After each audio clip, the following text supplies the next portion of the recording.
За ингээ 2017 оны 18 оны 6 сарын 8-ны өдөр хавчлагны ам гэх газарт одоо хууль ёсоор ашиглах олборлохоор бэлтгэсэн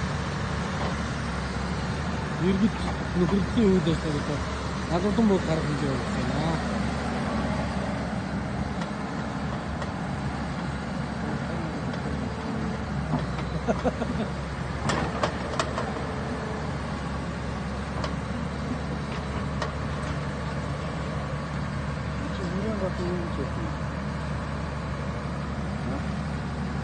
Хавчлагны ам.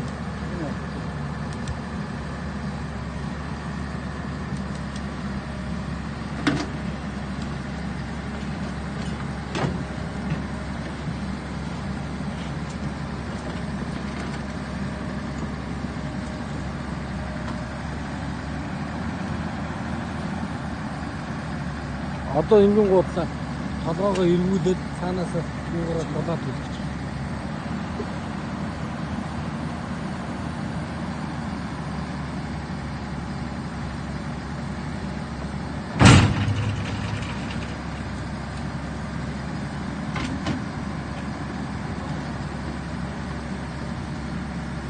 Цаацтай